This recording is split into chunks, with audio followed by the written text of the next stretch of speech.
सिद्धाणं नमो आयर्याणं नमो वज्रायाणं नमो लोय सौपसाहुनं शुद्धं तु यानन्तो शुद्धं चैव पयं लहति जीवो जानन्तो अशुद्धम् अशुद्धमेव पयं लहति।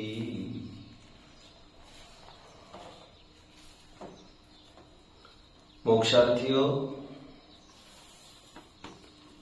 शास्त्र रूपी अगाध तथा अथाह समुद्र में निरंतर तैरने में उत्साही एक साधक जी मेरे समक्ष बैठे हैं। बहुत खुशी होती है ऐसे लोग दिखना आज के काल में जो स्वमत के साथ साथ परमत का भी निरंतर अध्ययन करते हैं। जैन शास्त्रों के साथ साथ वैदिक शास्त्रों का भी अध्ययन किया है, ऐसा उपासक का कहना है। कई बौद्ध तथा श्वेतांबर साहित्य का भी अध्ययन किया है। मजा आता है क्योंकि जो जीव संकुचित बुद्धि वाला नहीं होता है, जिसे ब्रॉड माइंडेड कहते हैं, कूपमंडूक वृत्ति को छोड़कर जो यहाँ वहां अगल बगल सब जगह सबको जानकर एनालिसिस के बल पर, स्ट्रॉन्ग फाउंडेशन के बल पर एक सत्य की खोज में लगा है, ऐसे जीव बड़े विरले हैं। एक तो कुछ लोग ऐसे हैं जो अध्ययन ही नहीं करना चाहते हैं, बासी और किराए का जो भोजन बना है उसी के बल पर उनका पेट पल रहा है। और कुछ लोग पढ़ते हैं तो वो उसी में संतुष्ट है, उनको ये भय है कि कहीं यहाँ वहां पढ़ने से हम औरों के तो न हो जाएंगे, लेकिन अपना कौन और पराया कौन है तुम्हें बेटा पढ़ने के बिना कैसे समझ में आएगा। जितनी ताकत हमारी भुजाओं में है उस ताकत अनुसार निरंतर हमें तैरते रहना जरूरी है इस शास्त्र समुद्र में। ऐसे अभीक्ष्ण ज्ञान उपयोगी उपासक का एक बहुत जबरदस्त प्रश्न आज आया है।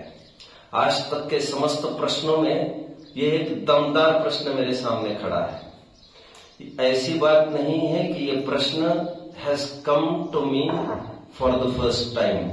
ये प्रश्न लगभग मेरे पास 1000 दफे आया है आज तक के मेरे 20 साल में, और प्रायः ये स्वाध्यायियों के और विद्वानों के मुख से ही ये प्रश्न आते रहते हैं। आज उसका समाधान मैं करूंगा और इस प्रश्न के बहाने बहुत अच्छा लग रहा है मुझे ये प्रश्न का समाधान आज कर रहा हूं, ताकि कई जनों की आंखें खुलेगी। लेकिन क्योंकि बेचारे अध्ययन तो बहुत करते हैं, बट उन्हें यही पता नहीं अध्ययन से 10 गुना जरूरी है विचार शक्ति। जैसा प्रिंसिपल्स को समझना जरूरी था वैसे समझा नहीं गया है, and that has lead this failure. प्रश्न साधारण इतना सा है, जब द्रव्य शुद्ध है तो उसकी पर्याय अशुद्ध कैसे? आमतौर पूछे जाने वाले प्रश्न है ये, और उसका उत्तर बहुत अच्छे से नहीं दिया जाता है। एक संकुचित दायरे में ही दृष्टि रहती है, इसलिए उत्तरदाता संकुचित दायरे में ही उत्तर देता है, और फलस्वरूप समाधान शंकाकार का होता नहीं है। अगेन प्रश्न ये है, यदि द्रव्य शुद्ध है तो पर्याय शुद्ध कैसे हो गए? अभी मैं आपको बेसिक बात बताता हूं। वैसे मुख्यतः से 3 पॉइंट्स के जरिए 3 अलग अलग पर्सपेक्टिव से मैं इसको उत्तर देने की कोशिश करूंगा। 3 अलग अलग फैसेट से मैं इस वस्तु को दिखाऊंगा। पहले तो मैं आपको पहले पॉइंट में ये कहना चाहूंगा, आप शुद्ध का अर्थ क्या समझते हैं जी? शुद्ध का अर्थ समझने में ही आपने भूल की है, यानी इसीलिए ये दिक्कत खड़ी हो रही है। तो क्या लेना चाहिए? यदि द्रव्य शुद्ध है तो पर्याय शुद्ध कैसे? भैया द्रव्य की शुद्धता का अर्थ क्या ले रहे हैं आप? द्रव्य की शुद्धता का अर्थ वो नहीं लेना है जो तुम समझ रहे हो। तो क्या लेना है? आइए थोड़ा ग्रंथों को ही देखते हैं ना हम। 6वीं गाथा समय सार की बड़ी प्रसिद्ध गाथा है। नबी हो दिया पमत्तो न पमत्तो जान गो दुजो भाव एवं बढ़ंती शुद्धम ना दो जोसो दुसो चेव। मुझे गाथा की चर्चा नहीं करनी है। उसके बीच में टीका लिखते समय अमृत चंद्र स्वामी जी ने टीका के बीचों बीच एक सुंदर लाइन लिखी है जो शुद्धता का अर्थ बताती है। उसका अवलोकन करूंगा। उससे पहले मैं ये बता दूं, आज जितना मैं समाधान कर रहा हूं उसका सोर्स, उसका साधन मेनली मोक्ष मार्ग प्रकाशक है and that is from 199 page.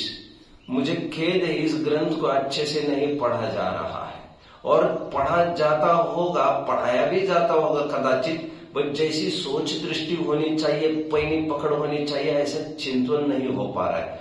Anyway, Todarmal जी यहां पर भी उद्धृत करते ही छठवीं गाथा की टीका का वह अंश।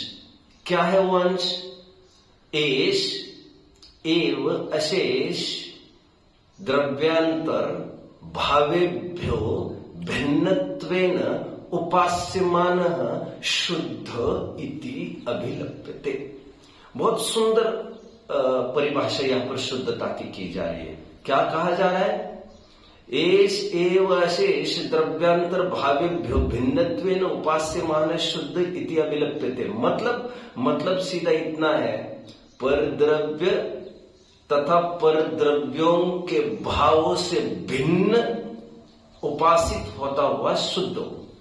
अब ऑफ कोर्स ये जो शुद्ध की परिभाषा बताई जा रही है इसमें पर्याय की टच है, पर्याय की शुद्धता इसमें गर्भित है, क्योंकि भिन्न उपासित होता हुआ शुद्ध, अनुभव में आता हुआ शुद्ध की भी बात कर रहे हैं। एनीवे, मैं थोड़ी देर के लिए भिन्न उपास्यमान इसको हटा देता हूं और इसका सीधी लाइन बनेगी, एष एव अशेष द्रव्यांतर भावेभ्यो भिन्नत्वेन शुद्ध इति अभिलप्यते। मतलब अर्थ क्या बना शुद्ध का? पर से भिन्न और अपने से अभिन्न। ध्यान रखना, यहां पर परद्रव्य से भिन्न की बात चल रही है। परद्रव्य से भिन्न और अपने द्रव्यों से अभिन्न। अपने द्रव्यों से अभिन्न मतलब अपने द्रव्यों में रहने वाले अनंत गुणों से अभिन्न, अपने द्रव्यों में रहने वाले अनंत पर्याय से भी अभिन्न, इंटैक्ट अपने अपने इंग्रेडिएंट्स के साथ है द्रव्य, और पर द्रव्य के से भिन्नता दाखिल की जा रही है। शुद्धता का अर्थ वो नहीं है जो तुम समझ रहे हो। शुद्धता का इतना ही अर्थ है पर से पृथकता, पर से भिन्नता। Oh, I see. It has nothing to do with vitaragta and rag dvesh. Irrespective of any पर्याय which may be happening, राग वाली हो रही हो अथवा वितरागी हो रही हो, वितरागी हो रही हो तो छोड़ दीजिए, अभी उसकी मैं बात नहीं करता, लेकिन राग की पर्याय के चलते हुए द्रव्य को शुद्ध कहा जा रहा है। ऐसे कैसे कहा जा रहा है? यही तो हम आपको बताना चाह रहे हैं, क्योंकि द्रव्य की अशुद्धता जो हो रही है राग द्वेष, वो उसका अपना है, उससे इंटैक्ट है, वो उससे अभिन्न है। अच्छे से समझ लीजिए। 8 नए पढ़े हैं आपने, 8 नए। उस 8 नए में आपने 5वां नए पढ़ा है, आध्यात्मिक नए की बात कर रहा हो। उस 5वें नए में निश्चय नए के 4 भेदों में पहला भेद है अशुद्ध निश्चय नए। उस अशुद्ध निश्चय नए किसको विषय बनाता है? राग आदि से परिणमित आत्मा। 5वें नए का विषय, अशुद्ध नए का विषय रागी आत्मा है। गेटिंग, जो प्रवचन सार के 8वीं गाथा में कहा जा रहा है ना, तक कालम तमयम तिपण्डतम। जीव राग रूप परिणमित हुआ है, क्रोध रूप परिणमित हुआ है, तो वो क्रोधी है। आग से परिणमित लोहे का गोला साक्षात आग है। राग द्वेष से परिणमित आत्मा साक्षात राग द्वेष है। यही उसकी शुद्धता है। मैं और एक बात बताना चाहता हूं। वैसे प्रवचन सार की 189th गाथा है। मैं इतने सारे रेफरेंस कह रहा हूं, उससे आपको डाइवर्ट होने की जरूरत नहीं है। आप सीधा मूल को लक्ष्य करिए। ये रेफरेंसेस इसीलिए कह रहा हूं इतने सारे, क्योंकि घर पर जाकर आप तसल्ली से रिफर कर सकते। मैं कहां से बोल रहा हूं? These references are not to deviate and divert you. ये मैं पुष्टि कर रहा हूं मैं जहां से बोल रहा हूं वहां पर यह लिखा है 189 गाथा की टीका प्रवचन सार में, जीव राग आदि का करता है दैट इज बाय शुद्ध निश्चय। अगेन, राग द्वेष का करता आत्मा, शुद्ध निश्चय नहीं से। अरे यार समझ में नहीं आ रही है, तुम शुद्धता का ही अर्थ तो ही नहीं समझ रहे हो ढंग से, इसीलिए तो इतनी दिक्कत खड़ी हो रही है। शुद्धता का अर्थ वो नहीं है इंप्यूरिटी से रहित, अथवा इंप्यूरिटी से रहित का अर्थ भी लेते हो आप तो वहां पर इंप्यूरिटी का अर्थ वैसा नहीं है जैसा तुम समझ रहे हो। इंप्यूरिटी का अर्थ यहां पर टॉक्सिक इमोशंस नहीं लेना है। इंप्यूरिटी अशुद्धता का अर्थ यहाँ पर राग द्वेष क्रोध मान माया लोभ हिंसा झूठ चोरी कुशित परिग्रह ऐसा लेना ही नहीं था। यहां पर दो द्रव्यों का मिलना ही इंप्यूरिटी, द्रव्य राग रूप परिणमित हुआ, that is not impurity here. ध्यान दीजिए, दो द्रव्यों का मिलना दैट इज इंप्यूरिटी। एंड वस्तु स्वरूप में इंप्यूरिटी कभी भी होती नहीं है, क्योंकि एक द्रव्य दूसरे द्रव्य रूप कभी भी नहीं होता है। इंप्यूरिटी मान्यता में होती है अज्ञानी के, संकर दोष उसके अज्ञान में खड़ा होता है। समय साथ तीसरी गाथा की टीका संकर दोष। एनीवे, मैं क्या कहना चाह रहा हूं, छठवीं गाथा की टीका शुद्ध का अर्थ क्या लिया जा रहा है, पर द्रव्यों से भिन्न, इसीलिए शुद्ध। और इस विश्व में हर एक द्रव्य शुद्ध ही है, वो अशुद्ध क्यों हुआ का सवाल खड़ा नहीं होता, क्योंकि अशुद्ध होता ही नहीं है द्रव्य। मैं अतिरेक नहीं कर रहा हूं अध्यात्म का, मुझे आदत भी नहीं है और मैं एलर्जिक हूं। जो बहुत भावुक होकर केवल अध्यात्म की बात करते हैं, मैं बहुत एलर्जिक हूं इस बात का, और उस कारण से हमारा यंग जनरेशन डाइवर्ट हो रहा है, निरस होती जा रही है चर्चा। मैं उस पक्ष में हूं भी नहीं। मैं क्या कह रहा हूं, ध्यान से सुनिए। मैं ये कह रहा हूं शुद्धता का अर्थ छठवीं गाथा की टीका में लिया है, द्रव्यांतर भावेभ्यो भिन्नत्वेन शुद्ध इति अभिलप्यते। मतलब हर एक द्रव्य पर द्रव्य से भिन्न है, उसकी एंटिटी, उसकी स्वाधीनता, उसकी व्यक्तिता बरकरार सुरक्षित है, उसकी इंडिविजुअलिटी कहीं मिक्स मिंगल नहीं हो जाती कहीं अड़ोसी पड़ोसियों के साथ। हर एक द्रव्य स्वतंत्र अनादि निधन वस्तु है, भिन्न भिन्न अपनी सत्ता लिए हुए है, अपने अपने सत्य को प्रत्येक वस्तु विलास को प्राप्त होती है, और हर एक वस्तु परत से भिन्न है, अपने से अभिन्न है। तो द्रव्य शुद्ध होने पर भी पर्याय क्यों अशुद्धता, यह प्रश्न खड़ा नहीं होना चाहिए था तुम्हें, क्योंकि द्रव्य की शुद्धता का अर्थ वो है ही नहीं जो तुम समझते हो। द्रव्य तो आज भी शुद्ध और 3 काल में शुद्ध रहेगा, बट पर्याय तो स्वीकार पर तय होती है कि ये शुद्धता होगी कि अशुद्ध होगी। पर्याय यदि इस वस्तु स्वरूप को समझने में सक्षम ही नहीं है तो पर्याय तो अशुद्धता ही अशुद्ध ही रहेगी। One thing, is it clear to you? और एक बात, मैं जो थोड़ा सा स्विफ्ट हूं, मैं I am getting that thing. I mean मतलब मुझे काफी सारी बातें कहनी है ना, आई हैव सीमित समय, बहुत लिमिटेड टाइम है मेरे पास, बट एनीवे मैं थोड़ा आराम से ही रखता हूं बात को। बट आप मेरी जल्दी पर मत जाइए, आप इजीली सोचिए इस बात को। शुद्धता का अर्थ अमृत चंद्र स्वामी ने छठवीं गाथा की टीका में कहा, पर से भिन्न और अपने से अभिन्न। वही बात जो मैं अभी कह रहा था, छठवें नए का विषय, रागी जीव ये निश्चय नए का विषय। प्रवचन सार वाले कह रहे हैं, टीकाकार अमृत चंद्र स्वामी 189 की टीका में, ये शुद्ध निश्चय नए का विषय है। रागी जीव शुद्ध निश्चय नए का कैसे? बाबा, शुद्धता का अर्थ ही ये है पर से भिन्न और अपने से अभिन्न। मतलब मेरा जो राग हुआ है ना, वन मोर थिंग ना, that has not been influenced by परद्रव्य। परद्रव्य ने अपना प्रभाव डालकर राग द्वेष मेरे में नहीं कराया है, क्योंकि दो द्रव्यों का आपस में कुछ संबंध ही नहीं बताया जा रहा है। यू गॉट इन्फ्लुएंस्ड, तुम उससे प्रभावित हो गए, ये तुम्हारी अपनी पर्सनल प्रॉब्लम है, उसने कुछ प्रभाव नहीं डाला है। One thing. Second thing now, समय साथ 73वीं गाथा अहम एक को खलु शुद्ध वाली, समय साथ थोड़ा पढ़ा है, वो नाइस, मजा आता है। आप जैसे लोग विरोध भी करें यहां पर तो मुझे बहुत मजा आता है। समझदार लोग विरोध करें तो बहुत अच्छा लगता है, समझदार लोग डिनाई करें किसी बात को तो मजा आता है। ना समझ लोग हाँ मिला है तो बिल्कुल मजा नहीं आता। मैं थोड़ी किस्म का हूं, I want science and logics. आप if you are denying a thing, be logical, कुछ भी कहना आप लॉजिक से बात करें। 73वीं गाथा की टीका चल रही थी समय साथ, वहां पर शुद्ध का फिर अर्थ किया।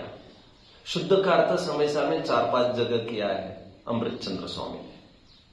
एक 6वीं गाथा की टीका में कर रहे हैं, एक 38वीं गाथा की टीका में कर रहे हैं, एक 73वीं गाथा की टीका में कर रहे हैं। हम शुद्धता का अर्थ समझे बिना इस प्रश्न के उत्तर की तरफ बढ़ नहीं पाएंगे, क्योंकि शुद्धता का अर्थ जो हम सुन रखा है वो ढंग का सुना नहीं है, समझा नहीं है। शुद्धता का अर्थ वहां क्या ले रहे हैं? 73वीं गाथा की टीका में चल रहा था कर्ता कर्माधिकार। वे कह रहे हैं षट कारक प्रक्रिया उत्तीर्ण निर्मल अनुभूति मात्रात एवं मात्रात शुद्ध इति अभिलप्यते। एनीवे क्या क्या कहा वहां पर? षट कारक की प्रक्रिया से उत्तीर्ण ऐसी निर्मल अनुभूति रूप आत्मा शुद्ध है। अभी निर्मल अनुभूति डालकर फिर पर्याय की टच डाल दी उन्होंने। अब मैं इसको थोड़ा सा गौन करता हूं पर्याय के पार्ट को। मुझे केवल द्रव्य की शुद्धता समझनी है ना, इसलिए मैं इतना कर रहा हूं। अर्थ क्या बनेगा द्रव्य की शुद्धता का? षट कारक की प्रक्रिया से उत्तीर्ण ऐसा शुद्ध। हर एक द्रव्य शुद्ध है। कैसे शुद्ध है?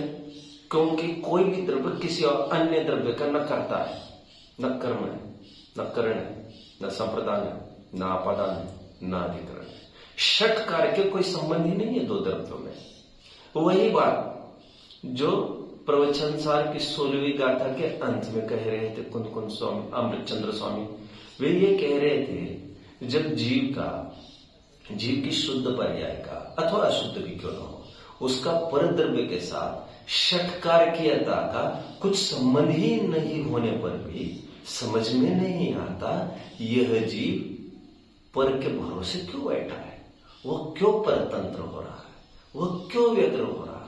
यह बड़े खेद की बात है। 16वीं गाथा की टीका के अंतिम लाइन मैंने बोल के दिखाई। वहां पर क्या कह रहे हैं? हमारी जितनी भी शुद्धता है वो किसी परद्रव्य पर डिपेंडेंट नहीं है, न संगणन पर डिपेंडेंट है, न काल पर डिपेंडेंट है। कर्ता कर्म करण संप्रदान अपादान अधिकरण कुछ नहीं। It has nothing to do. परद्रव्य के साथ षटकारकीयता का कोई संबंध ही नहीं। कहा बोल रही है? प्रवचन सार में शुद्ध पर्याय हमारी जो हो रही है उसका षटकारकीयता का संबंध परद्रव्य से निगेट किया जा रहा है, मना किया जा रहा है। और पंचास्तिकाय संग्रह की मैं आधार ज्यादा दे रहा हूं आज। I am feeling that thing, but आप इसको रिफर करना घर पर जाकर। ये सब रिकॉर्ड हो रहा है, you will get that recordings. एक 65वीं गाथा है पंचास्तिकाय संग्रह की। वहां पर यह कहा गया है जो अशुद्ध पर्याय जीव की हो रही है उसका परद्रव्य के साथ षटकारकीयता का कोई संबंध नहीं। नाउ कंपेयर दीज टू गाथास, प्रवचन सार 16वीं एंड पंचास्तिकाय 65वीं। प्रवचन सार 16वीं गाथा शुद्ध पर्याय की बात कर रही है। पंचास्तिकाय 65वीं गाथा ये अशुद्ध पर्याय की बात कर रही है। ये मेन डिफरेंस है। साम्य ये है दोनों में, दोनों ये कह रहे हैं it has nothing to do with परद्रव्य षटकारकीयपना। मतलब प्रवचन सार में ये कह रहे हैं मेरी शुद्ध पर्याय हुई है, उसमें कोई संगणन बाहर का काल is not responsible, I my self is responsible. Panchastikaya में ये कह रहे हैं जो अशुद्ध पर्याय हुई रागादि रूप परिणमित हो उसमें किसी की गाली किसी कर्म का उदय दैट इज नॉट रिस्पॉन्सिबल। दोनों जगह उस द्रव्य स्वतंत्रता की सिद्धि की जा रही है। उसी को अमृतचंद्र स्वामी कर्ता कर्माधिकार की टीका में शुद्धता का अर्थ क्या कर रहे हैं? पर षटकारक की प्रक्रिया से उत्तीर्ण ऐसा शुद्ध है। कौन? द्रव्य, मैं।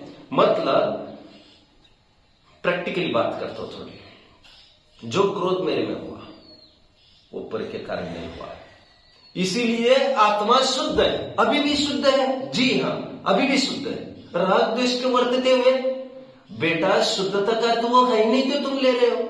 शुद्धता का अर्थ इतना ही यहां पर से अप्रभावित, पर से भिन्न, पर से पृथक। मतलब जो राग द्वेष हुआ है दैट इज माय प्रॉब्लम। ये कोई इंपोजिशन नहीं है, वो किसी और के द्वारा किया नहीं गया है। इसमें और कोई बाहर का रीजन नहीं है। आप चेयर लेके बैठ सकते हो if you feel, be comfortable. Again मैंने क्या कहा? अभी मैंने ये कहा मेरी शुद्धता इतनी ही है कि मेरे में जो हुआ है कार्य, जो भी व्यक्तिकरण है, वो मेरा अपना स्वतंत्र है, वो किसी का इम्पोज नहीं है, किसी के प्रेशर ने नहीं किया है। दैट इज नॉट सप्रेशन, ये कोई तानाशाही नहीं है। इस विधि से मैं शुद्ध हूं। जब तक इंडिविजुअलिटी, जब तक स्वाधीनता स्वतंत्रता बरकरार है, उसमें आंच नहीं है, दिस मेक्स मी शुद्ध। और इसीलिए हर एक द्रव्य शुद्ध ही बना रहता है। अब फिर से आपके प्रश्न को विचारते हैं, द्रव्य शुद्ध रहते हुए भी पर्याय कैसे अशुद्ध हुई? अब यह प्रश्न नहीं उत्पन्न होना चाहिए, क्योंकि द्रव्य की शुद्धता का अर्थ वो नहीं है जो पर्याय की शुद्धता का अर्थ है। द्रव्य की शुद्धता हमेशा बरकरार रहती है और 3 काल में, और बात आत्मा की शुद्धता की नहीं है, बात 6 द्रव्यों की शुद्धता की है। और उसको शुद्धता का एक ही क्राइटेरिया है, पर से भिन्न बना रहना, पर से अलिप्त बना रहना, जो समय सार की तीसरी गाथा की टीका में बोला जा रहा है। इस विश्व के सभी द्रव्य एक क्षेत्रावगाह में तिष्ठते होते हुए भी कोई द्रव्य अपनी व्यक्तिता को नहीं छोड़ता, कोई द्रव्य अन्य द्रव्य को स्पर्श नहीं करता, कोई द्रव्य किसी को अड़ता नहीं है। हर एक द्रव्य केवल अपने में रहने वाले अनंत धर्म चक्रों का ही चुंबन करते हैं। अनादि निधन वस्तु भिन्न भिन्न अपनी मर्यादा। What is that मर्यादा? दैट मर्यादा वो कन्फाइंड है, चतुष्टय रूप। उस मर्यादा में कोई घुस नहीं सकता कभी भी। एंड दैट कीप्स द द्रव्य शुद्ध। वहां पर भी आकाश के एक प्रदेश में रहते होंगे अनंत सिद्ध, लेकिन मेरे असंख्यात प्रदेश में उनका समावेश नहीं है। वह आकाश के समान प्रदेश है, मेरे समान प्रदेश नहीं है।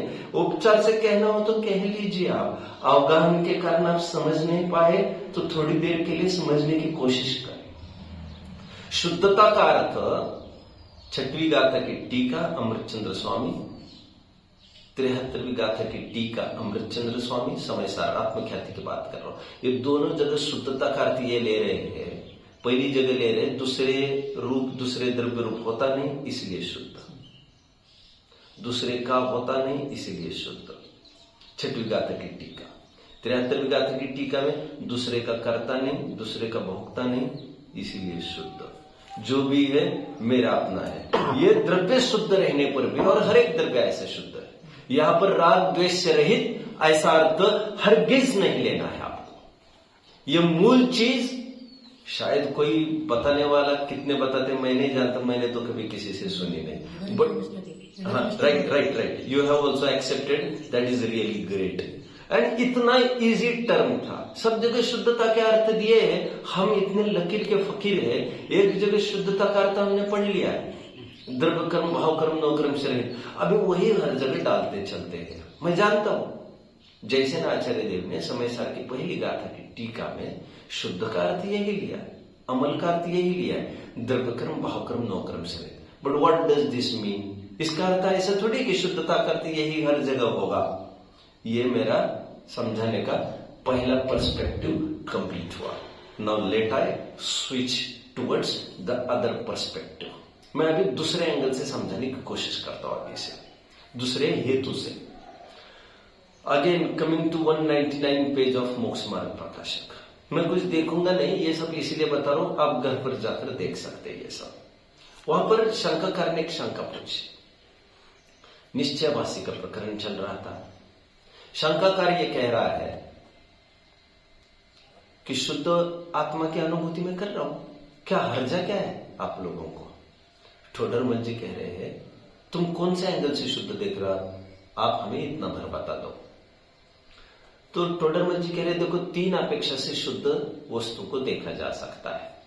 तुम कौन से एंगल से देखते हो वो थोड़ा समझना जरूरी है हमारे लिए, तभी तो हम बताएंगे व्हाट इज गोइंग रॉन्ग। कह रहे 3 एंगल से शुद्ध देखा जा सकता है। स्पेशली मैं 2 एंगल पहले खड़े करता हूं। कहते हैं ठोडरमल जी, तुम पर्याय अपेक्षा यदि शुद्ध मानते हो तो ऐसा तो कुछ भी नहीं, तुम शुद्ध आत्मा की अनुभूति कैसे कर रहे हो? तो पर्याय अपेक्षा से तो शुद्ध है नहीं। और हम कहते आए पहले ही पेज पर, 193 पेज पर, आप प्रत्यक्ष संसारी। यदि क्षायिक भाव ही तुम्हारा है, छद्मस्तावस्था किसकी है? इच्छाविषमिक भाव किसका माना जाए? ये मति श्रुति ज्ञान किसका माना जाए? यदि तुम केवल ज्ञानी कहते हो तो मतलब यू आर सैडली मिस्टेकन। मतलब तुम शुद्ध आत्मा की अनुभूति करना चाहते हो तो ये ठीक नहीं है, टोडरमल जी कह रहे। क्यों? क्योंकि तुम पर्याय अपेक्षा से शुद्ध देखते हो, तो वैसा है नहीं। अभी पर्याय में अशुद्धता चल रही। One thing, this was very easy. Now दो और एक अपेक्षा की बात करता हूं। टोडरमल जी कहते और एक शुद्धता कही, शक्ति अपेक्षा शुद्धता। तो कह रहे यदि तुम शक्ति अपेक्षा शुद्धता मानते हो और अनुभूति करने के लिए बैठे हो, तुम ध्यान की प्रक्रिया के लिए बैठे हो, प्रक्रिया की बात कर रहा हूं मैं, आत्म ध्यान, और उसको सफल नहीं हो पा रहा है, कह रहे तुम इस इरादे से बैठे हो ये सोचकर कि मैं तो शक्ति अपेक्षा शुद्ध हूं और इसीलिए मैं शुद्ध हूं। तो कहते हैं इसमें there is nothing unfair in this, ये तो ठीक है बोले, बट शक्ति अपेक्षा शुद्ध मतलब क्या समझते हो तुम? भविष्य में ऐसा होने योग्य हो ऐसा मान। मैं जो एक एक वर्ड्स कह रहा हूं वो टोडरमल जी के शब्द कह रहा हूं, मेरा अपना कुछ भी नहीं है। टोडरमल जी कह रहे यदि शक्ति अपेक्षा शुद्ध मानते हो तुम, तो भविष्य में ऐसा होने योग्य हो ऐसा मान। तो कोई ये प्रश्न पूछे शक्ति अपेक्षा से शुद्ध है तो पर्याय अपेक्षा से अशुद्ध क्यों? अरे गजब करते हो तुम। यदि दूध में घी होने की सामर्थ्य है तो फिर घी क्यों नहीं है साहब? अरे प्रक्रिया ही नहीं की है तो कैसे होगा? ये दूध को घी दो अपेक्षा से कहा जा सकता है, एक शक्ति अपेक्षा, एक पर्याय अपेक्षा से। पर्याय अपेक्षा वो प्रक्रिया के उपरांत होता है ऐसा, और जो दूध को अभी घी कहा हमने, अभी वो केवल इसीलिए कहा कि तुम प्रक्रिया इस पर करोगे तो होगा। वो मेहमान आए थे और बहू को, सज्जन थी महिला, समझदार थी, सदाचारी थी, आतिथ्य करने का विवेक था। किसी ने पूछा कि और एक रोटी मिलेगी? तो महिला क्या कहती है? होस्ट क्या कहेगा? और उसने ये पूछा और एक रोटी है, मुझे भूख है, और एक रोटी है। तो कोई ऐसा कहता हुआ देखा है? नहीं, रोटी तो नहीं, रोटी तो नहीं, आटा है, गेहूं है, ऐसा कोई नहीं बोलता। क्या बोलती वो महिला? रोटी है। हाँ है ना, है ना, उसके दिमाग में पूरा आटा है। आटे को देखकर वो कह रही रोटी है, क्योंकि वो जानती है कि इसमें शक्ति है होने की। कोई उस आत्मद्रव्य को सिद्ध कहे, शुद्ध कहे, तो उसको यह जानना बहुत जरूरी है। वो केवल इसीलिए बोल रहा है कि उसमें होने की लायकात है। वो आटा गूंथना पड़ेगा, लोई बनानी पड़ेगी, बेलना पड़ेगा। मैं एक्सपर्ट नहीं हूं कुकिंग में, बस बोल रहा हूं। बेलना पड़ेगा, सेकना पड़ेगा, उल्टा पाल्टा करना पड़ेगा, फुलाना पड़ेगा, पिचकाना पड़ेगा, आदि आदि। फिर आपके दरवाजे में, आपके थाली में वो आकर खड़ी होगी। इस प्रक्रिया को 48 मिनट लगने वाले हैं, लेकिन 48 मिनट प्रक्रिया को लगने दीजिए। लेकिन 48 मिनट के पहले मिनट में आपको समझना जरूरी है, दिस कैन हैपन। ठीक उसी प्रकार आत्मा का शुद्ध अवस्था आने के लिए 48 मिनट की देरी जरूरी होती है। अब जानते हैं 48 मिनट का टाइम जरूरी है। उत्कृष्ट ध्यान करें तो केवल ज्ञान की प्राप्ति हो जाती है। 48 मिनट का क्राइटेरिया है, 2 समय का 48 मिनट उत्कृष्ट अंतर्मुहूर्त का वो पैच है। 48 मिनट के बाद, अंतर्मुहूर्त के बाद पूर्ण शुद्ध होगी। लेकिन पहले मिनट में आपको जानना जरूरी है, आई एम एफिशिएंट, ये पोटेंशियल मेरे में है।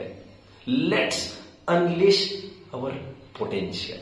हमें हमारे शक्ति का उद्घाटन करना है। शक्ति का व्यक्तिकरण में आने के लिए बीच में प्रक्रिया भी होती है मेरे भाई। तो द्रव्य शुद्ध होने पर भी पर्याय क्यों अशुद्ध नहीं है? अरे द्रव्य की दूसरी अपेक्षा चल रही। द्रव्य शुद्ध का अर्थ होने योग्य हुआ ऐसा मान। पहले अर्थ में मैंने शुद्धता का क्या अर्थ किया? द्रव्य शुद्ध ही है, उसके आधार देता रहा मैं। वहां पर मैं अर्थ कह रहा था पर से भिन्नता, दिस इज ओनली शुद्धता। वहां पर भी तुम चूक गए, शुद्धता का अर्थ राग द्वेष से रहित लिया, यू वेर रॉन्ग देयर। दूसरी अपेक्षा में ये कह रहा हूं, शुद्धता का दूसरा अर्थ में क्या कर रहा हो? भविष्य में होने योग्य हुआ ऐसा मान। वहां पर तुमने गलत अर्थ कर दिया फिर से। राग द्वेष से रहित, राग द्वेष से रहित नहीं, राग द्वेष से रहित होने योग्य। योग्य यार, योग्य कहते उसे।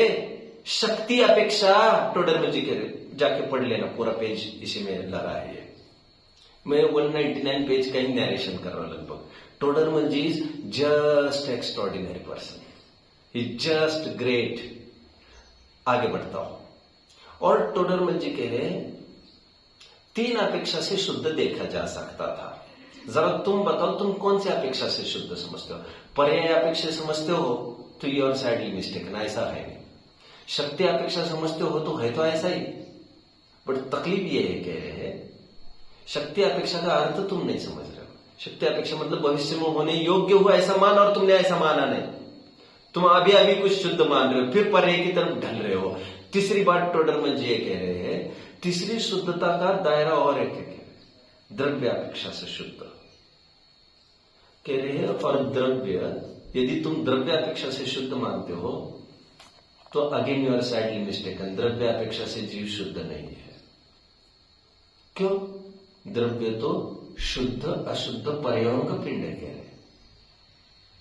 द्रव्य अपेक्षा से जीव शुद्ध नहीं है, क्योंकि द्रव्यापेक्षा जीव शुद्ध अशुद्ध पर्यायों का पिंड है। 199 पेज पढ़ना पड़ेगा, सब वही की बात मैं बोल रहा हूं आपको। अभी आपको लगेगा मैंने कई दफे पढ़ा है लेकिन पढ़ा जैसा लग ही नहीं रहा है। यही तो फर्क है, यही तो बात है। Yes yes yes. वैसे श्लोक वार्तिक का यह आधार है कि हर एक द्रव्य शुद्ध अशुद्ध पर्याय का पिंड है। हर एक द्रव्य मतलब फिलहाल हर एक जीव और हर एक पुद्गल स्पेशली। धर्म अधर्म आकाश काल में तो होता ही नहीं। विवाह व्यंजन पर है, विवाहार्थ पर है, को तो कोई अवसर नहीं, इसलिए उनकी तो मैं बात ही नहीं कर रहा हूं फिलहाल। लेकिन हर एक जीव शुद्ध अशुद्ध पर्यायों का पिंड है। ऐसे रहते हुए तुम द्रव्य अपेक्षा से शुद्ध कैसे मान रहे हो? कह रहे रॉन्ग। कह रहे हमने सुना है पंडित जी ऐसा कह रहे थे द्रव्य अपेक्षा से शुद्ध। उनकी अपेक्षा क्या है हम थोड़ी देर बाद बताते हैं। टोडरमल जी ने निश्चयवासी के प्रकरण में शुद्धता के 3 अर्थ किए, एक पर्याय अपेक्षा, एक शक्ति अपेक्षा, एक द्रव्य अपेक्षा। सरप्राइजिंगली उन तीनों अर्थों में एक जगह भी यह अर्थ नहीं किया द्रव्य कर्म भाव कर्म नौ कर्म से रहित, क्योंकि वो जानते हैं ये निश्चयवासी है, शिकार है। पहले ये बकरा बनना है, इसको लपेटे में ले लिया कुछ आध्यात्मिकवादियों ने, और ये उसको बॉम्बार्डिंग कराएगा। कुछ नहीं राग कुछ नहीं, ये शुद्ध बेचारा शिकार है, बलि का बकरा बना है। टोडरमल जी कह रहे मैं इसको थोड़ा कसाई से थोड़ी रक्षा तो करो। टोडरमल जी ने शुद्धता की 3 परिभाषाओं में वो आप परिभाषा ही नहीं की जो आज तक तुम्हें पढ़ाई और रटाई जा रही है। कौन सी पढ़ाई रटाई जाती है शुद्धता की परिभाषा? द्रव्य कर्म भाव कर्म नौ कर्म से। मैं ये नहीं कह रहा हूं ये आगम विरुद्ध है, मैं जानता हूं। अभी कहा जयसेन आचार्य देव ने पहली ही गाथा की टीका में ध्रुवम अचल मनोमम गदिम पत्ते में अचल का पाठांतर अमल किया है, और अमल का परिभाषा वे द्रव्य कर्म भाव कर्म नौ कर्म से रहित कहकर साथ में कहते अमल मतलब ही शुद्ध। शुद्ध का अर्थ उन्होंने पहली गाथा की टीका में खोल दिया। अब जनरली पीपल स्टार्ट थिंकिंग मैं ऐसा हूं। अरे ऐसा हो मतलब क्या? ऐसा होने योग्य हो फिर कदाचित ऐसा तो मानते तुम ऐसा भी नहीं मान रहे हो। एक बात और द्रव्यापेक्षा टोडरमल जी कह रहे हैं कभी भी शुद्ध नहीं हो सकता जीव, कभी 3 काल में शुद्ध नहीं हो सकता। 3 काल मतलब सिद्धावस्था में भी द्रव्यापेक्षा शुद्ध नहीं। तुम तो आम निबोधि को भी द्रव्यापेक्षा शुद्ध मानते थे, और हम कहते ये तो सिद्ध भी नहीं है, जिनके पर्याय शुद्ध है ना वे भी द्रव्यापेक्षा शुद्ध नहीं है, क्योंकि द्रव्यापेक्षा द्रव्य ही शुद्ध अशुद्ध पर्यायों का पिंड है। तो सिद्धों में कैसे घटित होगा फिर शुद्ध अशुद्ध पर्यायों का पिंड? ये तो हमें समझ में ही नहीं आ रहा है। तो अभी समझाता हूं मैं। भूतकाल में वही पर्याय, क्योंकि व्हाट इज द्रव्य गुणों का समुदाय, उसी तर्ज पर you can say what is द्रव्य पर्यायों का समुदाय। 3 परिभाषा द्रव्य की मैं कहता रहता हूं। एक तो गुणों के समुदाय को द्रव्य कहते, गुण समुदाय द्रव्य। एक परिभाषा गुण पर्यायवत द्रव्य। गुण पर्यायवत द्रव्य में गुण को भी लिया पर्याय को भी लिया। गुण के समुदाय को द्रव्य कहते, उसमें पर्याय को गौण किया। उसी तर्ज पर अभी गुण को गौण करके मैं बात करता हूं। द्रव्य किसे कहते? पर्यायों के पिंड को द्रव्य कहते हैं। ये परिभाषा ग्रंथों की है, मेरी कोई खोपड़ी की उपज नहीं कह रहा हूं मैं। पर्यायों के पिंड को द्रव्य कहते और सिद्ध भगवान पूरे पर्याय, कोई भी सिद्ध भगवान की हम बात करते वो जो द्रव्य है ना, पर्टिकुलर महावीर काव्य का जो द्रव्य ले रहे हैं हम, वो पूरे पर्यायों की श्रृंखला का एक पिंड है। उसमें भूतकाल की सभी मारीच आदि अशुद्ध पर्याय है शामिल। लेकिन व्यक्त रूप की बात नहीं कर रहे हम फिलहाल। व्यक्त तो एक ही पर्याय होती, इतना तो तुम्हें समझ में ही आना चाहिए। वो पर्याय शक्ति रूप की बात कर रहे हैं। कुल मिलाकर फिर वही ढल जाएगी बात शक्ति अपेक्षा। तो सिद्ध भी शुद्ध पर्यायों का पिंड है आज भी, अभी भी। अब ये बात दूसरी है, पर्याय तो उसी को कहते जो वर्तने वाले हो, वर्तमान हो, वो अपेक्षा दूसरी। लेकिन जो भूतकाल में हो गई और आगामी, उसको भी पर्याय पने का आरोप होता है ना, नहीं तो सर्वज्ञता क्या परिभाषा ही नहीं कर सकेंगे। अतीत पर्यायों को, अनागत पर्यायों को भी जो प्रत्यक्ष देखते उन्हीं को तो आप सर्वज्ञ कहते हो। तो यदि कोई लड़ पड़े नहीं, जब भूतकाल की तो कोई पर्याय ही नहीं है, वो तो ध्रुव रूप हो गए, आगामी पर्याय ही नहीं हुआ। अरे बाबा, ये तो हम समझ रहे हैं, लेकिन कभी वे पर्याय थी और कभी ये पर्याय होंगी, उस तरफ से उसे पर्याय कहा जा रहा है, द्रव्य निक्षेप से। बेटा एक एक चीज तुम्हें समझा कर थोड़ी दिखाई जाएगी, इतनी तो तुम्हें लगानी चाहिए ना। दूसरी अपेक्षा, पहली अपेक्षा मैंने द्रव्य की शुद्धता की कही, वो यह कि पर से भिन्न और अपने से अभिन्न एक। दूसरी शुद्धता का अर्थ ये कर रहा हूं। दूसरी शुद्धता में मैंने ये कहा, मैंने तीनों परिभाषाएं खोली, पर्याय अपेक्षा, शक्ति अपेक्षा, द्रव्य अपेक्षा। शक्ति अपेक्षा मतलब होने योग्य हो। स्वर्ण पाषाण खदान में से निकला है, वो सोना ही है, सब मिट्टी नहीं है। कि मिट्टी भी है, तुम्हारी दृष्टि तय करेगी मिट्टी है कि सोना है, क्योंकि इसमें से मिट्टी भी निकालना हो तुम तो कुम्हार के लिए ये मिट्टी का ढेला है। सोने के कण हटाएगा वो, तभी तो उसका घड़ा बनेगा। तुम्हें क्या अनिष्ट है, तुम्हें क्या चाहिए फिलहाल? वो मिट्टी भी है और वह सोना भी। तुम्हें क्या डिराइव करना है उसमें, तुम्हें क्या एक्सट्रैक्ट करना है उसमें से। और एक बात, ये दूसरा अर्थ में खोल रहा हूं, और एक बिंदु आ रहा है मेरे सामने, मैं उसको लूंगा भी। और टोडरमल जी कह रहे हैं, एक तो द्रव्यापेक्षा शुद्ध माना होता तुमने, बट साइडली सरप्राइजिंगली ऐसा है ही नहीं। कोई भी जीव द्रव्य शुद्ध होता ही नहीं, कह रहे द्रव्यापेक्षा से। द्रव्यापेक्षा का यहां तात्पर्य वे प्रमाण का द्रव्य दिखा रहे हैं। शुद्ध अशुद्ध पर्याय प्रमाण का द्रव्य है ये। टोडरमल जी द्रव्यापेक्षा कहकर वो द्रव्यार्थिक नय की बात नहीं कर रहे हैं। कौन से परम भावग्राही द्रव्यार्थिक नय, परम शुद्ध निश्चय का विषय वो दिखाई नहीं रहे, क्योंकि द्रव्यार्थिक नय का तो कोई एक भेद थोड़ी है कह रहे। और तुम्हें हम वो भेद नहीं दिखाएंगे, क्योंकि ऑलरेडी तुम मरीज हो उसके। हम तुम्हें वही कहेंगे तो तुम मानते ही हो। हम नई बात कहकर हम तुम्हें अवेकन करना चाहते हैं, तुम्हें होश में लाना चाहते हैं। आप सब समझ रहे हो मेरी बात को? शाबाश, मुझे बहुत मजा आ रहा है, सब कुछ क्लियर होता है। राइट। और मैंने कल ही आपको कहा, कोई भी शंकाएं होगी आप डाल दीजिए। इन्होंने जो चैनल खोला है ये, और जब भी आप मांगेंगे 2 मिनट के लिए भी, यात्री भी कोई आता है तो हमने तय किया है, यात्री डायरेक्ट कोई लाइव सुनना चाहता है तो any time round the clock, रात में 2 बजे भी आए, और आधा घंटा पहले कहना पड़ेगा क्लास है, मुझे थोड़ा तैयार होना पड़ेगा। ऐसे ही सोती हालत में थोड़े होना पड़ेगा। आधे घंटे की भी बात नहीं, 2-3 मिनट की बात है। तो कपड़े वपड़े चढ़ा कर तो आना पड़ेगा ना मुझे। कोई मेकअप की तो बात ही नहीं है कुछ। तो हमने ये पॉलिसी की है यहाँ पर, जिसे जो सुनना समझना है तुरंत यहाँ पर डिमांड करे, 5 मिनट में यहाँ पर लाइव सेशन करा देंगे। मैं हमेशा कहता हूँ 50 लाख इसमें लगे हैं। वास्तु खड़ी है, माइक खड़ा है, आदमी खड़े हैं यहाँ पर, तो what are we lacking here then? तो बोलने की बात है तो क्या है उसमें? एनीवे, दूसरी अपेक्षा पूरी हुई। अभी तीसरी अपेक्षा की मैं बात करता हूं। ये पहली दोनों अपेक्षा 199 पेज पर की थी। मैं तीसरी अपेक्षा चालू करने के पहले एक महत्वपूर्ण बात बता देता हूं। जो पर्याय में वितरागता होगी उसका त्रिकाल उपादान कारण कौन है? उपादान कारण पढ़ा है थोड़ा? त्रिकाल उपादान कारण और क्षणिक उपादान कारण नहीं पढ़ा है। उपादान त्रिकाल और क्षणिक उपादान कारण नहीं जानते आप, ये then you will lose something. फिर मुझे स्ट्रेस देने में थोड़ी दिक्कत होगी। मैं इतना ही कह दूं, जो भी जैसे मान लो वितरागता उत्पन्न हो, सम्यक दर्शन उत्पन्न हो, उसका त्रिकाली उपादान कारण कहा जाता है आत्मा। मैं प्रश्न पूछता हूं लोगों को, जो राग द्वेष उत्पन्न हो उसका त्रिकाल उपादान कारण कौन है? आत्मा स्वयं। उसका भी त्रिकाल उपादान कारण आत्मा ही है। त्रिकाल उपादान मतलब ऐसा नहीं वो शुद्ध है तो शुद्ध ही शुद्ध निकलता रहे, क्योंकि उसमें योग्यता सब प्रकार की बैठी है। समझ में आता? दूध में कई चीजें होने के लायकात है। अभी ये तुम्हारे ऊपर है। गेहूं से रोटी भी बन सकती, पुड़ी से पुड़ी ही बन सकती, ये तो तुम्हारे ऊपर है कि तुम्हें क्या बनाना है। उसमें सभी योग्यताएं बैठी है। त्रिकाल उपादान कारण पुड़ी का भी यही है, गेहूं का आटा, गेहूं, और रोटी का भी, मटरी का भी, मैं नहीं जानता और क्या आइटम बनते हैं, हलवे का भी घूमना भी नहीं और मुझे बेकार लगती है सब बातें। जो भी माता बहनें बनाती होगी हजारों आइटम, उसका त्रिकाल उपादान कारण ये है। ये तो महिला तय करेगी, उसकी दिमागी सोच तय करेगी उसको किस दिशा में ले जाना है।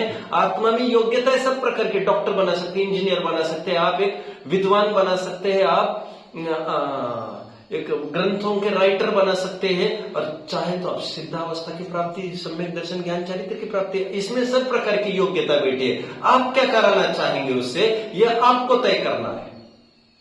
दो, त्रिकाल उपादान कारण राग द्वेष का भी जीव ही है, और ये त्रिकाल उपादान कारण को ही शुद्धता कही जा रही है, शुद्धता, योग्यता। आगे तीसरा पॉइंट, क्षणिक उपादान हो गया। हाँ, क्षणिक उपादान कारण अभी वो थोड़ा मुझे ये होना पड़ेगा। जैसे राग द्वेष उत्पन्न हुआ है तो क्षणिक उपादान कारण कहना पड़ता है राग द्वेष होने की योग्यता, वो उसका क्षणिक उपादान कारण, अथवा ये कहना पड़ता है तत्व ज्ञान का अभाव, वो क्षणिक उपादान कारण उसका।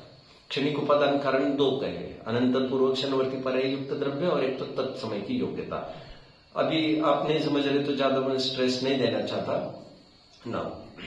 अंतिम बात पर मैं आता हूं। तीसरी अपेक्षा से भी इसका उत्तर संभव है। तो तीसरी अपेक्षा कौन सी है? लोग ये प्रश्न पूछते हैं, जब द्रव्य अपेक्षा आत्मा शुद्ध है तो पर्याय अपेक्षा से, जब द्रव्य अपेक्षा से शुद्ध है तो पर्याय अपेक्षा से अशुद्ध क्यों है? अभी शुद्धता का वो अर्थ में करके दिखाता हूं। द्रव्य कर्म, भाव कर्म, नौकर्म से रहित, वहां पर भी करना तो वही पड़ेगा शक्ति और योग्यता की तरफ से। मैं ये कहता हूं, लड़की है कासलीवाल की, उसने लक्ष्य किया बाकीवाल का, वो क्या बन गई? बाकीवाल। सोनिया है, सोनिया वही अपनी कांग्रेस वाली है। तो आपको लगेगा कि कौन सी सोनिया की बात कर रहे हैं? तो ये कांग्रेस वाली सोनिया है, वो होगी पहले कोई ना कोई तो होगी। गांधी की तरफ लक्ष्य किया, वो गांधी हो गई। कासलीवाल ने बाकलीवाल की ओर लक्ष्य किया, वो बाकलीवाल हो गई। तुम्हारा लक्ष्य यह तय करेगा तुम्हें होना क्या है। अभी द्रव्य तो द्रव्य है, उसमें कई इमर्जिंग पर्याय है, निरंतर प्रत्येक समय में पर्याय बाहर निकल रही है। वो पर्याय किसको देख देख कर निकल रही है? जिसको देखेगी वो वैसी ही होगी। देखना मतलब कोई आंखों से देखना ऐसा नहीं, वो क्या मानकर खड़ी हो रही हो। आप समझ रहे हैं बात को? वो पर्याय यदि स्वयं को पर द्रव्य रूप मानकर खड़ी हो रही है तो अशुद्धता के दायरे में जाएगी।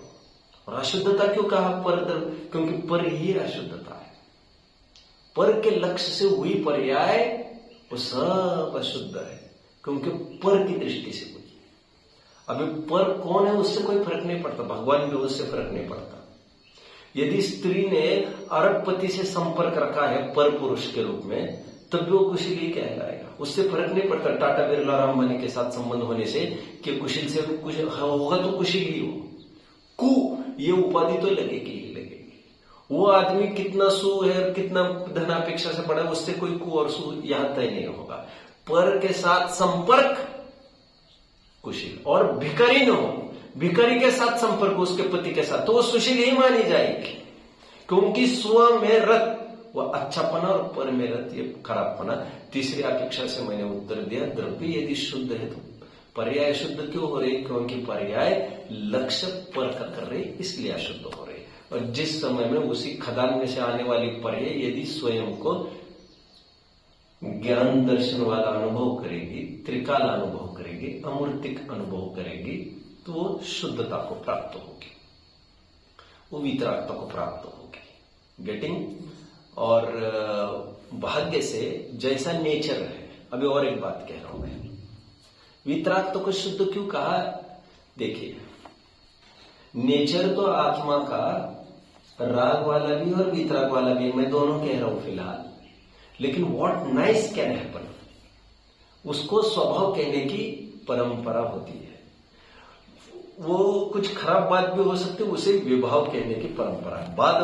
बात बाकी यदि सिद्ध अवस्था होने का स्वभाव है आत्मा में, तो रागी द्वेषी होने का भी आत्मा में स्वभाव ही है। स्वभाव और विभाव टेक्निकली ऐसी दो चीजें हुआ नहीं करती। आपको यकीन नहीं आ रहा तो लो सुन लीजिए। फिर तत्वार सूत्र के दूसरे अध्याय का पहला सूत्र चल रहा था, वहां पर क्या कहा मालूम? औपसमिक साइको भाव मिश्रश्च जीवस्य स्वतत्व औदिक पारणम कवचम। वहां पर यह कह रहे जो औदिक भाव है राग द्वेष, वो भी स्वतत्व और स्वभाव है। जितना भी आत्मा में होगा वो सब स्वभाव ही होगा, तुम ये मानकर चलिए। वो तो जो हमें सुख की ओर ले जाएगा यही तो सच्चा स्वभाव है, ये कहने का प्रचलन चालू हो गया। और जो हमें दुख में वो काय का स्वभाव यार, ये कि क्या मतलब है इसमें, मैं और बताता हूं। हम गए ठेले पर केले के, और हमने उस ठेले वाले को ये कहा भैया केले दे दो। उसने कहा ये केले 100 रुपए किलो वाले, ये केले 50 रुपए वाले, और ये केले बोले केवल 5 रुपए किलो वाले। अभी कैसे होंगे आप समझ रहे होंगे? ऊपर से तो पूरे काले कोयले जैसे दिख रहे थे, एक्सपायर्ड हो गए थे सब। तो सज्जन आदमी क्या कहता है उसको देखकर? क्या कहेगा? ये कोई केले थोड़ी, फिर कैसे बामन, ये क्या है? बोले अच्छे केले को ही केले कहने का प्रचलन है लोग में। जो स्वभाव हमें सुख की ओर ले जाएगा उसी को स्वभाव कहने का प्रचलन है। जो स्वभाव हमारा क्रोध रूप होने का भी हमारा स्वभाव है। हमारा स्वभाव मतलब हमारा असाधारण भाव है, वो जो पुद्गल धर्माधर्म आकाश काल में नहीं पाए जाते, इसलिए स्वभाव जीव का ही स्वभाव है। बट उससे जीव दुखी होता है तो कहते हैं ये क्या स्वभाव है? ये कोई स्वभाव थोड़ी है, ये कोई केले थोड़ी है, मतलब इसको खाए पशु। ठीक उसी प्रकार ये इसे स्वभाव कौन कहे? ये माने अज्ञानी इसे स्वभाव, हम तो इसे प्रभाव ही मानेंगे। फोड़ा भी निकलना ये शरीर का स्वभाव ही है। कैंसर टीबी होना ये भी स्वभाव ही है। वो कोई दरवाजे की खिड़की में कैंसर नहीं होता, समझ में आता है? वो भी उसका स्वभाव, बट उसको लेकर परेशान होता है जीव। तो ये कहा जाता है ये भी कृति है, ये भी भाव। गेटिंग स्वभाव के कई सारे अर्थ होते हैं। इसलिए मैंने मंगलाचरण में आज बोला जो आत्मा को शुद्ध जानते हुए शुद्धता को प्राप्त हो। मंगलाचरण मैंने बोला वो समय साल की 186 गाथा की था। शुद्धम तुर्यानंतो शुद्धम चेव पयम लहदी जीवो जानंतो दुअशुद्धम अशुद्धमेव पयम लहदी। जो शुद्ध जाने आत्मा को शुद्धता को प्राप्त होगा। भैया शुद्धता मतलब मेरे में से ऐसा होने योग्य है, ऐसा योग्यता, उसको शुद्ध मानने की बात चल रही है यहाँ पर। राग द्वेष से अभिरहित हूं। अभिरहित मतलब भविष्य में ऐसा उससे रहित होने की लायकात है, ऐसा मान। अभिरहित लायकात अपेक्षा अभिरहित की बात कर रहे हैं, लायकात अपेक्षा। और लायकात आएगी तो भविष्य खड़ा हुए बिना नहीं रहेगा तुम्हारा, वो शुद्धता की बात है। समझ में आ रहा है? अभी चौथी अपेक्षा भी और बताता हूं। देखो स्वरूप अपेक्षा यदि देखा जाए, इसे सुनना जरूरी है आपको। लोग अक्सर मुझे कहते हैं आपके प्रवचनों को हमें 3-4 बार सुनना पड़ता है। मैं कहता हूं सुनो ना, फिर मैं क्या कर सकता हूं? मैं भी तो 4-4, 5-5 बार बोल रहा हूं उस बात को। एक द्रव्य को देखा जाए, अभी मैं जहां से बोल रहा हूं 320वीं गाथा के बाद समय सार एक टीका लिखे जैसे आचार्य ने, मैं वहां से बोल रहा हूं अभी जो बोलूंगा। वस्तु के 2 टुकड़े, एक ध्रुव और एक पर्याय। स्वरूप अपेक्षा देखा जाए, अभी परमाध्यात्म ये कहते हैं उसमें भी भेद करता है। कथनचित भेद और कथनचित अभेद है ना वस्तु, तो कथनचित भेद की तरफ से देखिए तो ध्रुव अलग है और पर्याय अलग है, वे अलग अलग ही है। वे कहते हैं यदि ध्रुव पर्याय हो जाए तो अगले समय में ध्रुव रहेगा ही नहीं। फिर अगले समय में जो है वो इसी के बदौलत है कि ध्रुव पर्याय रूप नहीं होता, नित्य अनित्य रूप नहीं होता, अनित्य नित्य रूप नहीं होता, कोई एक दूसरे रूप नहीं होता। तभी तो 2 अलग अलग उनके अंश बोले जा रहे, एक ध्रुव और सभी सत है, असत कुछ भी नहीं है यहां पर। ध्रुव सत है तो पर्याय भी सत है। हाँ है एक समय की। अरे बात एक समय और दो समय की नहीं चल रही है, बात सतपने की चल रही है कि वो है। सत का मतलब शाश्वत, ऐसा भी नहीं लेना चाहिए तुम्हें।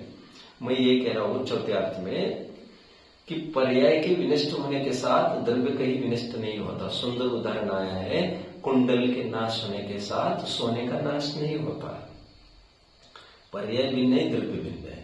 अभी उस दृष्टि से लगभग लोग देखते हैं और यही बताया जाता है, तो इस दृष्टि से भी यही समझ लेना चाहिए। ध्रुव में देखो तो ऐसी कोई योग्यता नहीं। ध्रुव तो किसी पर्याय रूप होता ही नहीं, पर्याय की योग्यता रूप होता है। ध्रुव मतलब योग्यता, ध्रुव मतलब पारिणामिक भाव, योग्यता। तो जैसा योग्यता है, योग्यता तो कई प्रकार की है। तो लोग पूछते तो पर्याय शुद्ध क्यों हो रहे, पर्याय राग द्वेष, अरे इसलिए हो रही क्योंकि योग्यता लेके बैठा है। तो जैसा लक्ष्य करेगा वो, जैसा देखेगा, स्वयं को अनादि निधन अनुभवेगा, तो पर्याय में भी राग द्वेष का अभाव हो सकेगा, पर्याय की शुद्धता हो सकेगी।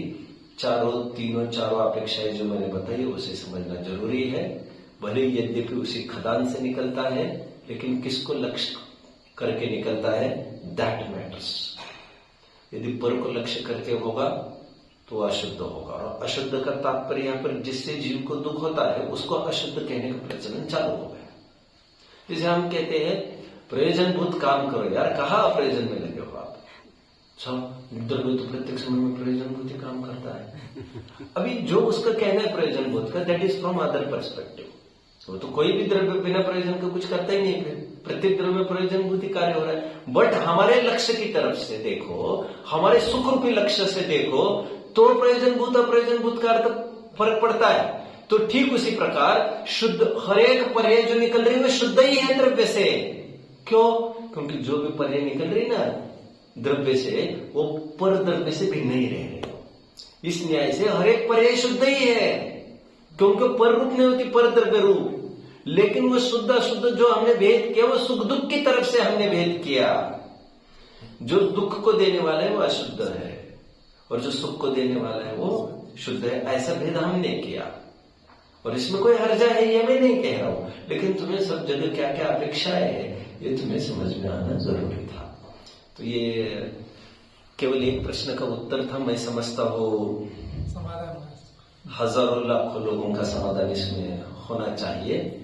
कई विद्वानों को भी ये कहना चाहिए, फिर समझते नहीं है इन बातों को। मैंने कई देखा है ऑल अराउंड। मैं किसी को अंडर एस्टिमेट करने का मेरा सवाल भी नहीं है, क्योंकि मैंने दुनिया कुछ देखी भी नहीं है। जितने मेरे विच आई कम अक्रॉस, तो मैं जो जैसा देखता हूँ वैसे मुझे पीड़ा होती है या अर्थ ही नहीं समझते। और एक एक जगह ग्रंथ में एक एक चीज लिखी नहीं मिलेगी। और किसी विद्वान ने किसी टोन में कहा तो वो तो कोई थम्स रूल नहीं बन जाता है कि ऐसा ही। अरे फिर ऐसा होता तो शुद्ध के ही चार जगह अलग अलग अर्थ क्यों करते हैं हम लोग चंद्र स्वामी? जहां जहां शुद्ध आया हो सब जगह अलग अर्थ किए, तो अलग अर्थ के जैसा प्रसंग हो वैसा करना पड़ता है। सब जगह सब धान एक पसेरी तोली नहीं जा सकती। ये प्रश्न का समाधान रहा। और कोई प्रश्न हो तो, या तो इसी संबंध में कुछ हो तो आप बोल सकते हैं। और जो भी आपको प्रश्न होते हो कभी भी आप तो यहाँ आते रहिए, ये तो अच्छी बात है।